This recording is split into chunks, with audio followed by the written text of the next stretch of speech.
Assalamualaikum warahmatullahi wabarakatuh. Perkenalkan, nama saya Gencar Putra dengan NIM 6120123041. Di sini saya akan presentasikan untuk memenuhi tugas UAS salah satu mata kuliah perencanaan MSDM yang diampu oleh dosen Bapak Asep Rafiuddin SEMM. Langsung saja ke materi yang pertama, yaitu konsep dasar manajemen sumber daya manusia. Memahami bagaimana organisasi mengelola tenaga kerja secara efektif dan efisien untuk mencapai tujuan perusahaan dan kesejahteraan karyawan. Materi ini mencakup pengertian, tujuan, fungsi, ruang lingkup, hingga contoh penerapan nyata di dunia kerja. Apa itu manajemen? Manajemen sumber daya manusia atau MSDM adalah proses mengelola tenaga kerja melalui kegiatan perencanaan, pengorganisasian, pengarahan, dan pengawasan agar tujuan organisasi maupun individu dapat tercapai. MSDM bukan sekadar mengurus administrasi pegawai, melainkan mengelola manusia sebagai aset utama perusahaan. Menurut Hasibuan 2019, MSDM adalah ilmu dan seni mengatur hubungan serta peranan tenaga kerja agar efektif dan efisien sehingga membantu terwujudnya tujuan perusahaan, karyawan, dan masyarakat.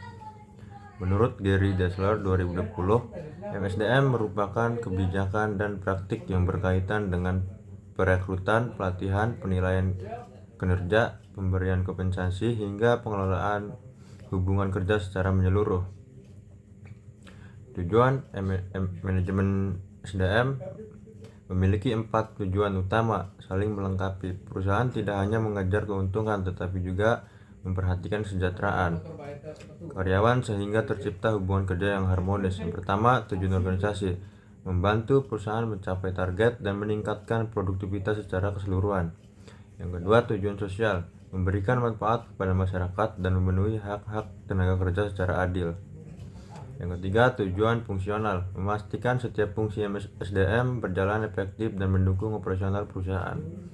Tujuan individual mengembangkan kemampuan karyawan, memberikan kesempatan berkarir, dan meningkatkan kesejahteraan. Fungsi utama manajemen SDM. 10 fungsi MSDM ini saling berkaitan dengan dan membentuk siklus pengelolaan tenaga kerja yang berkelanjutan. Jika satu fungsi tidak berjalan optimal, dampaknya akan terasa pada fungsi lainnya. Yang pertama, perencanaan SDM menentukan kebutuhan tenaga kerja di masa depan. Kedua, rekrutmen dan seleksi menarik dan memilih kandidat terbaik. Yang ketiga, penempatan menempatkan karyawan pada posisi yang sesuai kompetensi.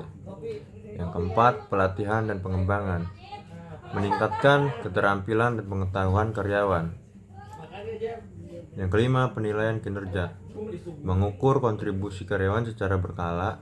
Yang keenam, kompensasi memberikan imbalan yang adil dan kompetitif.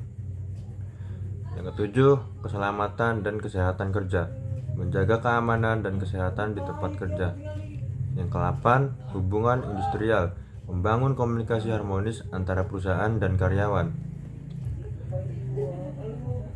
Yang kesembilan, pemutusan hubungan kerja mengelola proses PHK secara profesional dan sesuai regulasi.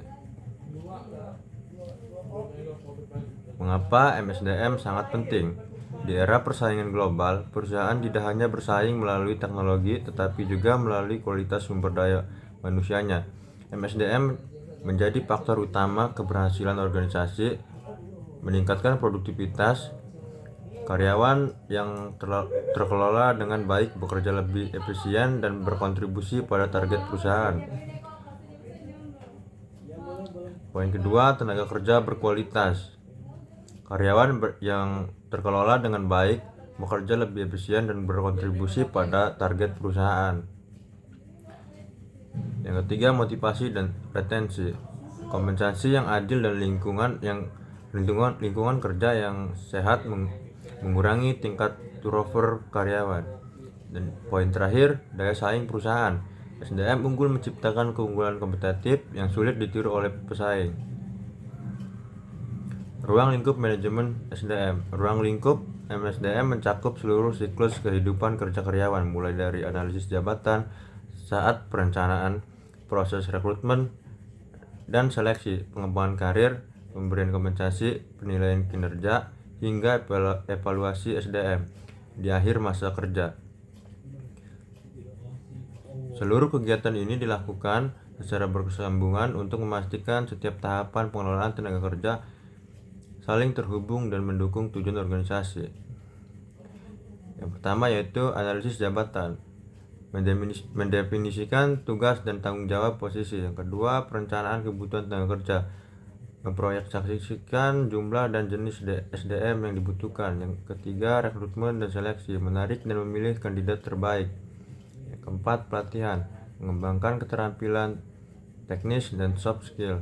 Yang kelima, pengembangan karir, menyusun jalur karir karyawan. Yang keenam, kompensasi, memberikan gaji, tunjangan, dan insentif. Yang ketujuh, penilaian kinerja, mengukur kontribusi dan hasil kerja. Yang ke-8, hubungan kerja, mengelola komunikasi dan hubungan industrial. Yang ke-9, keselamatan kerja, menjamin keamanan dan kesehatan kerja. Dan yang terakhir, evaluasi MSDM, menilai efektivitas keseluruhan program SDM. Contoh penerapan MSDM di dunia kerja. Berikut adalah contoh yang bagaimana SDM diterapkan saat sebuah perusahaan retail membuka 10 cabang baru. Setiap langkah mencerminkan fungsi MSDM yang saling berkaitan. Poin pertama yaitu analisis kebutuhan, menghitung jumlah dan jenis pegawai yang dibutuhkan untuk setiap cabang baru. Poin kedua, rekrutmen dan seleksi, membuka lowongan, menyaring pelamar, dan memilih kandidat terbaik melalui tes dan wawancara. Yang ketiga, pelatihan, memberikan pelatihan pelayanan pelanggan dan operasional toko kepada karyawan baru.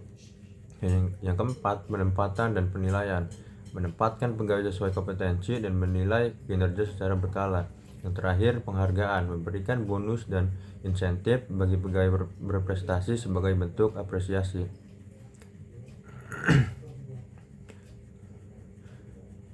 Tingginya turnover karyawan. Sebuah perusahaan mengalami masalah serius dengan tingkat keluar masuknya karyawan yang tinggi. Peran MSDM sangat penting dalam mengidentifikasi akar masalah dan memberikan solusi yang tepat. Penyebab masalah yang pertama yaitu yang pertama, gaji kurang kompetitif dibandingkan pasar. Yang kedua, minimnya program pelatihan dan pengembangan. Yang ketiga, lingkungan kerja yang kurang nyaman dan suportif. Yang terakhir, peluang karir yang terbatas dan tidak jelas. Solusi MSDM yang pertama yaitu memperbaiki sistem kompensasi agar lebih kompetitif. Yang kedua, menyusun jenjang karir yang transparan. Yang ketiga, menyediakan pelatihan reguler untuk pengembangan skill.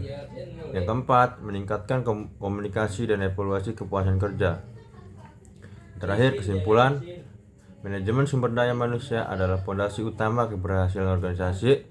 Pengelolaan SDM yang baik tidak hanya meningkatkan produktivitas tetapi juga menciptakan lingkungan kerja yang sehat dan berkelanjutan. Yang pertama yaitu proses terintegrasi. MSDM mencakup proses mengelola SDM secara efektif dan efisien dari perencanaan hingga evaluasi. Yang kedua, fungsi menyeluruh. MSDM memiliki fungsi yang saling berkaitan mulai dari rekrutmen, pelatihan, hingga pemutusan hubungan kerja. Kunci keberhasilan organisasi sangat dipengaruhi oleh kualitas pengelolaan sumber daya manusia. Terakhir, dampak nyata. MSDM yang baik mampu meningkatkan produktivitas, kepuasan kerja, dan daya saing perusahaan. MSDM yang efektif bukan hanya tentang mengelola karyawan, tetapi tentang membangun manusia yang mampu menggerakkan organisasi menuju kesuksesan. Demikian penjelasan mengenai konsep dasar manajemen sumber daya manusia. Semoga materi ini dapat menambah pemahaman mengenai pentingnya pengelolaan sumber daya manusia dalam mencapai tujuan organisasi secara efektif dan berkelanjutan.